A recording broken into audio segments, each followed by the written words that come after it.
Hello everyone, my name is Adam, and today I'll be presenting my director's choice, James Gunn, an American screenwriter, director, producer, and also the CEO and chairman of DC Comics. James Gunn is mostly known for his superhero films or shows such as Guardians of the Galaxy Volume 1 and 3, The Suicide Squad, Brightburn, Super, Peacemaker, Harley Quinn, and Creature Commandos, and so forth. Also known for making other films outside of the superhero genre, like horror films such as Slither, Scooby-Doo, 13 Ghosts, and The Bulk Experiment, mentioned earlier, low-budget indie horror movies before starting in superhero films. The distinct use of James Gunn's visual patterns he uses throughout his films are these following examples. For his use of lighting, visuals tend to look very colorful and aesthetically pleasing to watch, such as the most of the scenes used in Guardians of the Galaxy.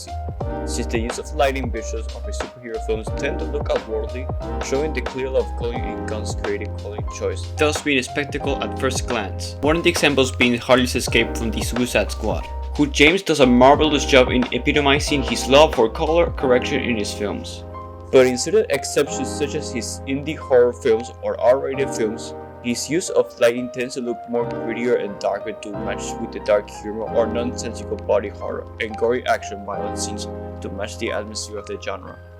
The composition in Gunn's films are often dynamic frame, utilizing the vastness of space, with also strong emphasis on character groupings, especially his use of camera maps that's very useful to James Gunn uses when filming his scenes with many characters on screen, helping the audience understand where everyone is at all times and give context to certain scenes. The camera movement James Gunn utilizes in his film are usually stable shots, with wide lenses emphasizing the space between the characters and the background to give an audience an interesting perspective while there's movement going on to keep the audience engaged with the plot. James' use of oral style, like in his dialogue, sound effects, and music, are all dependent on his personal preferences he specifically chooses in his films or TV shows.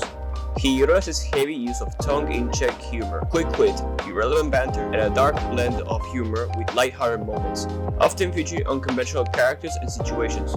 And I've decided that you should eat a big bag of dicks. If this whole beach was completely covered in dicks, and somebody said I'd eat every dick until the beach was clean for liberty, I would say no problemo. Why would someone put penises all over the beach? Who knows why madmen do what they do? The use of sound effects in James Gunn's films tend to sound very over the top, yet retaining a sense of badassery that I'm very fond of because it enhances the experience of his films, capturing us in the moment and do not turn our attention even in small details such as Bloodsport's gun sound effect in The Suicide Squad.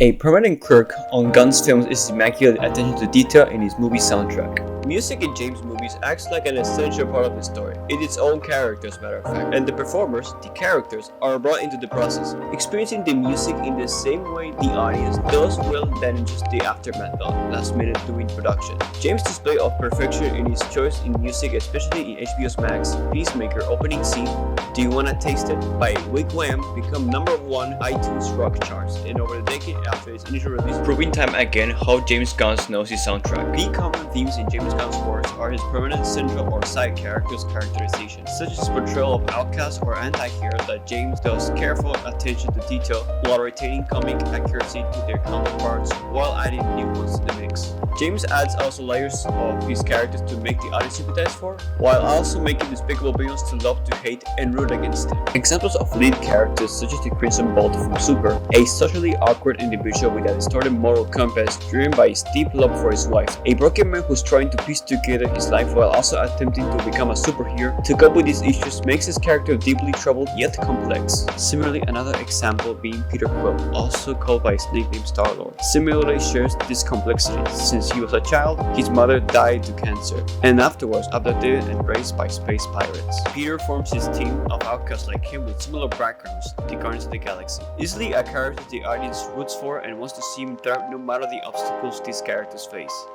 In the other hand, we have someone we love to hate on screen and root against, being Peter's biological father, Ego, from Volume 2. In Ego's own words, Peter's perfect father, without any flaws in his image, but in reality being far from it. Ego is a celestial living planet who is obsessed with remaking the entire universe in his own image, a megalomaniac and manipulator who's been responsible for the death of Peter's mother. It broke my heart to put that tumor in her head.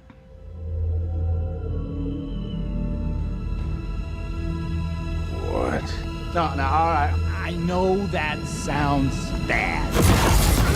Eagle not only serves as the main villain of the second entry, but as a foil to a side character who funnily enough falls short entirely in character for what it means to be a parent. No look other than Yondu. Yondu, who isn't blood related to Peter, but is shown on the flashbacks to be somewhat of a bitter father figure to Peter's life, more than Eagle could ever wish for, even though he and his crew adopted Peter at the beginning of Volume 1. Unlike Eagle, Yondu is a very selfless person who he sacrifices himself to save his adopted son near the end of Volume 2. Another important pillar for James Gunn's carefully crafted themes he developed with the decades are his renowned concept of found family. Meaning every flick James Gunn's made can be described as an assembled mix, done off screen simply through character interactions. Familial bonds in James' films come from a place of personal connection rather than bloodline. At first form out of necessity, such as the case of Volume 1 of Guardians of the Galaxy. The lead characters break out of prison, and later on to camaraderie alone, they team up to stop the main villain of Volume 1, Ronan the Accuser. In the Suicide Squad, the main cast of anti-heroes who are being forced to work under Task Force X by Amanda Waller are tasked to accomplish a highly dangerous mission, who if they are caught or disobey orders, they are killed on the spot. At the beginning of the film, it was necessary to accomplish the mission, but later on, the main cast formed bonds with one another, thus developing a consciousness that the mission was not their big main goal. Instead, they take course and action to their own hands by answering a bigger call by trying to stop the giant alien steroid. Similarly, in real life, James also establishes a family fund of his own with his crew that he has worked with over the years, such as with his brothers, and then with his renowned actor friends who will often collab with his works, making the occasions like these the most special experience for James. Like I mentioned earlier, James writes his scripts and he does a fine job of making it clear how much personality and charm that makes his scripts are written in a very distinctive ways.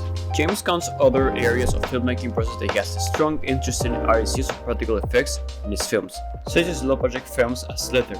The use of practical effects in the film Slither is somewhat realistic yet very gruesome at the same time, displaying nonsensical body horror to its limits. He worked with smaller budget films before working with Marvel and DC Comics. James was already a competent filmmaker on his own to begin with, slowly working with low-budget films and making a name of his own in the film industry, and later working with big-budget films that will elevate his status to director celebrity. In conclusion, James Gunn is a sensational director who has evolved his style through the decades, perfecting his art and earning his spot as one of the most distinctive directors of all time. Thanks for watching the presentation. I'll see you next time.